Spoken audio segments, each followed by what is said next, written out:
Hey guys, welcome back to another great topic, how to have long-lasting love and relationships by me, your host, your dating coach, your relationship coach, your motivator, everything in between. So I want to get right into this. It's no secret. There is no secret to long-lasting relationships. There's no secret to love, right? Because both are decisions that we both create or create every day with that person. A lot of people. I'm going to get into all the different ways on how to create love, long-lasting relationships, and love. But the one thing that you really need to know is that the other person in your life and anybody in your life that you coexist with, you create that decision. You create that decision every day with that person, and you wake up whether or not to be with that person or not. That is like the most important thing. The most important thing is to know what you want and deciding on to be with that person, right?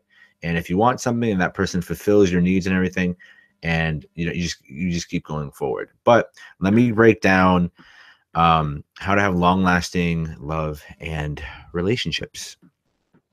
This is, obviously, I've done a lot of research on this topic. It's what I do. It's what I help people in this area. I help couples and singles try to get to this kind of position of, loving somebody, being with somebody long term, getting the skills necessary, putting people in the position of being in a relationship with somebody.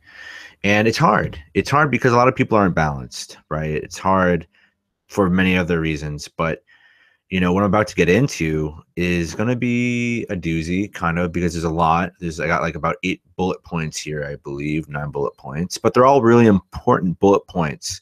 And I can confidently say that if you're with somebody right now, whether you're in a marriage or you're in a relationship or you're single, these are things to tack to the wall, things to look forward to, things to aspire to have in your relationships. So without further ado, let's get into these bullet points. The first one I have is obviously communication, okay? And what I mean by communication is not only having communication that connects, that the person can understand, but communication and the different types of communication that you can have with somebody. You can have communication of thoughts, sharing your thoughts, communication of your actual body, mind, and soul, your intimacy with somebody, being vulnerable, being very like present with the other person, and the communication of secrets, sharing things about you that nobody knows, right? And the idea that there is a value that you can give somebody or that somebody can give you by sharing something that you only know. That is something, all these things create bonds and are really good foundations to a good communicative relationship. Okay. If you need any extended ideas on those three, the thoughts, the intimacy, and the secrets components of the communication, I have other videos for that. But more or less, did a pretty good description on thoughts, intimacy, and secrets. It's important to communicate, understand your communication style. I would see instinctual variance for that. It's called instinctual variance. Instinctual variance, it's from the Enneagram. It's a part of the Enneagram, which is a personality theory. Instinctual variance will talk about your communication style. That is like the basic of the basic. You need to know that and your partners to understand what your communicative needs are, and then get into thoughts, intimacy, and secrets on top of that. Those two are really going to give you a lot in your relationship. Your communication will be flawless if you can just get your instinctual variance down and this thoughts, intimacy, and secrets. And the instinctual variance, which I'll do more videos on, there's 3 different kinds of socializing or communication styles, and people usually prefer 2, one over the other, sequentially, and so important to know. So instinctual variance and thoughts, intimacy, and secrets. The next one that I have is the third level of intimacy with a partner. And so what really creates a long-term relationship is not just the communication that I just mentioned, but the level, the depth of intimacy that you can have with somebody. And what I mean by this is there's like in my mind when I'm operating with clients or with people or with my significant other, I always consider where I am in terms of intimacy with my partner. And I think it's important that everybody knows where they are in terms of intimacy with their partner. And I break it down into 3 rooms. There's basic intimacy, there's intermediate intimacy, and then there's like what I call syndication. And you should always aspire to get into the syndication cross point with your significant other. And so I'll break these down, right? Basic intimacy is, getting to know the person. You guys kind of are familiar with each other. You can operate well together in a work or friend environment, but this is pretty much where most friends go. It's just the basic friendly intimacy. It's just, some information about the person, some information that will make it kind of like, special, a special bond. It could be a very unspecial bond, but very basic intimacy with somebody. It's just like generic intimacy. It's what you would expect to have with a friend, right? Spend time with them, go out, share stuff, maybe vent a little, whatever, but not too much in detail. Then you have the second level, which is, or the second threshold. I call them thresholds because you ease into them, right? And so the second threshold you can say is literal intimacy. So you can name them basic intimacy. You can name it basic kind of connecting. Then you can like call it intimacy. The second threshold you can say is intimacy, and the third is syndication, right? So the second phase or threshold, which is intimacy, is where most relationships and couples are. They have a pretty intermediate understanding of the other individual, of each other. You get to know all of each other's quirks, some of the demons, if it's verbalized or noticed. You spend a lot of time, this quality time. Hopefully at this point you love each other, and you can express this. You can give each other your love language, which is further down the list here. I'll probably get into that next. But you're sharing some components of communication effectively. Like you have active listening here, like at least 60%. You're sharing your thoughts. You're sharing a lot of intimate moments, right? But we're not really talking about secrets or sharing your demons, opening up, really fully transparency, complete vulnerability, trusting, like complete and total trust with the other person's information. So there are some things that are lacking here, and that is total depth, 100% sharing of secrets, sharing your thoughts, being totally vulnerable, open, and transparent with your partner. That's where the third stage is. The third level of intimacy is all of this. It's sharing, it's being able to feel, it's like compromising everything that you're trying to put up a wall against, except this person is now a part of that story. And so this person knows your beliefs, the decisions that you'll make, maybe intuitively thinking that something's up or wrong.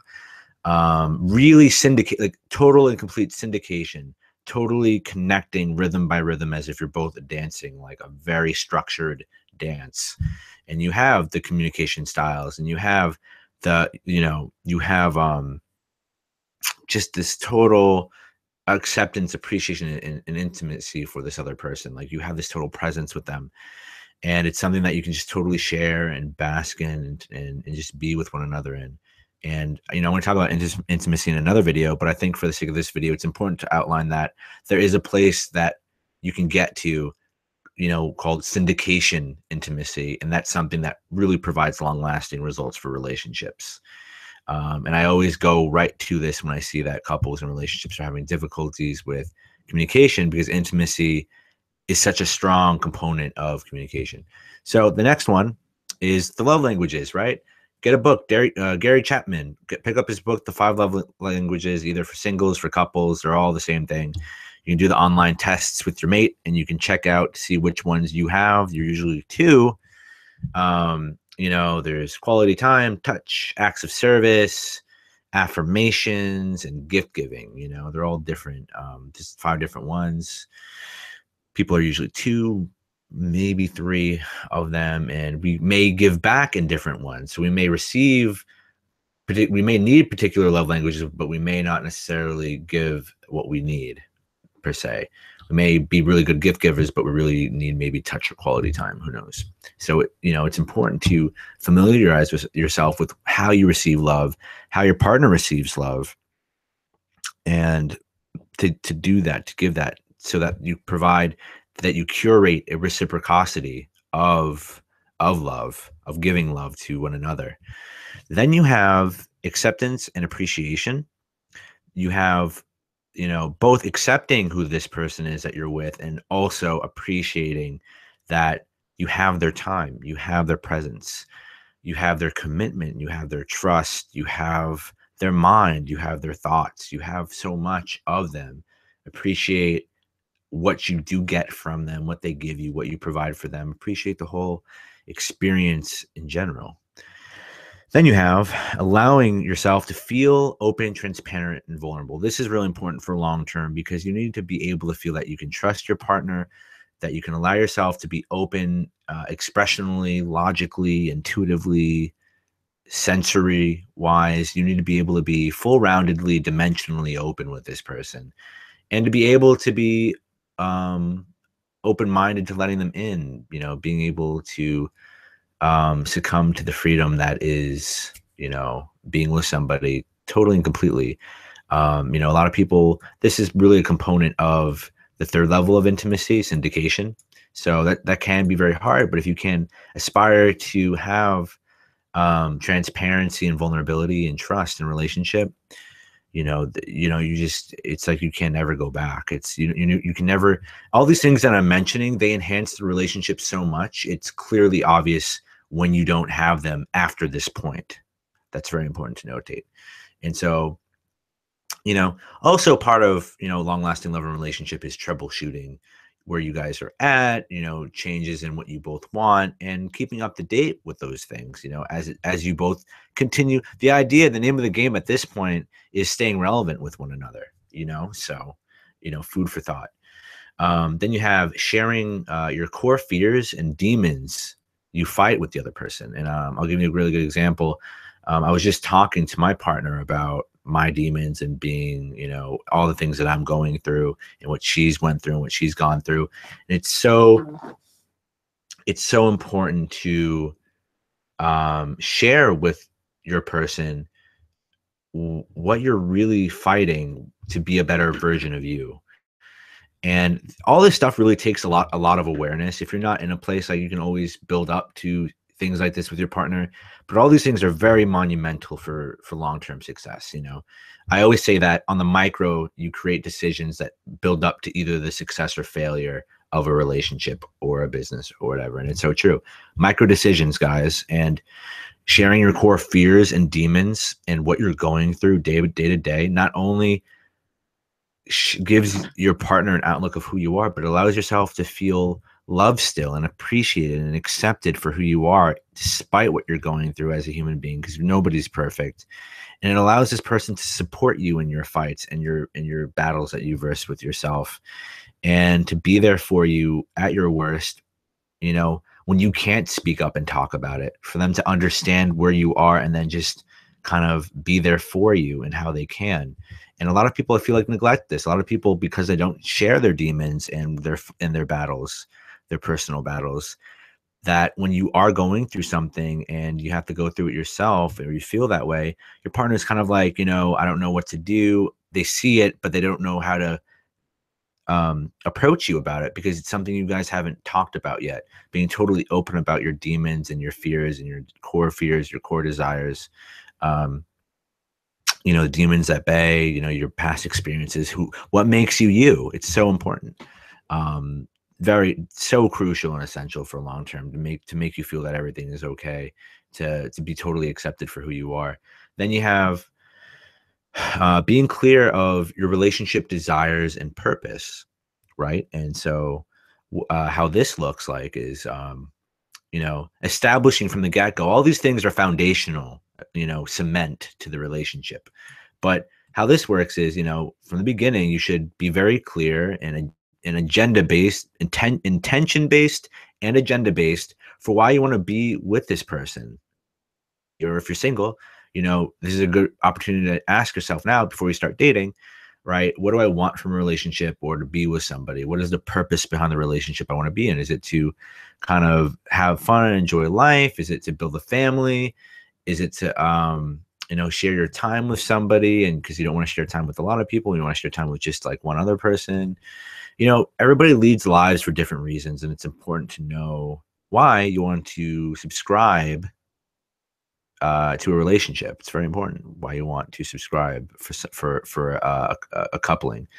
And the last thing I have here is compromise on views and beliefs. And I don't believe that you should never neglect this area. I believe that you should, and this goes along with acceptance and appreciation. But not just beliefs, right? Like if one person's one religion over the other, and one person doesn't want to maybe convert or something. But what I'm really talking about is compromise on your views, your life choices, and your beliefs, right? Especially life choices. Life choices are like one of the biggest things, believe it or not. If your life choices aren't aligned and you don't figure out the life choices, and compromising with what you both want with each other, then it's gonna fail. And the better you can assimilate to each other's views and life choices. Like, maybe one person wants to travel, maybe one person really just wants to be with somebody of the same religion or faith, maybe one of the people in the relationship doesn't respect a decision you've made. It's always important to compromise on the things that are uncompromisable for you. And there's a lot of diplomacy that's involved. You can really build your skills here in diplomacy and really kind of filter out like what needs to be done to maintain that relationship. Because if you're in a relationship for like 10 years and then you find out that maybe somebody doesn't want kids, and then you're like, but you've always wanted kids, or maybe you just found out that like one person's a Republican, the other person's a Democrat for 10 years, and you're like, well, that's really bothering me. Oh, that's bothering me that you're a Democrat or Republican, or vice versa. Compromise. You have to ask yourself how much you're really truly valuing these things, and how much and at the end of the day, how important it is in the relationship and for this person. If it's a deal breaker, you got to know your deal breakers. You got to know your deal breakers, and you got to know what you can tolerate and accept if the person is right for you, right? If you find the right person, you believe that to be true. And that is all I have today for you guys. You have communication, you have the instinctual variance, thoughts, intimacy, and secrets. You have 3 levels of intimacy. You have like that basic one. You got intimacy, you got syndication, you got life choices need to be aligned, acceptance, appreciation, allowing yourself to feel open and transparent, trusting and vulnerable, sharing your core fears and demons you fight, and feeling accepted within those, and being able to be you, which is another one, being able to be who you are. And being clear on your relationship desires and purpose, and compromising on views, beliefs, and life choices. So hope you guys liked this video. Any thoughts or questions, comment them down below or write to me personally. Totally looking for all that information. Would love it if you could subscribe and like my content. Lots of stuff to come. In the process of rebuilding, my brand and my coaching practice. So right now, I am accepting clients, so if you want to do a consult with me, then by all means, reach out to me. My links are in the description or on my main channel page in the top right corner. So hope this helped you in your relationship. Oh, and if you want to follow me and my partner, you can follow them, go to my channel page, my channel homepage, and you follow the channel Dan and Ada, and you'll be able to follow our adventures there. We talk about being, dating, relationship, business, spirituality, business stuff, vlogging our relationship, helping other people, answering questions, and just, spreading good vibes. So hope you like this video, guys, and I will see you next time.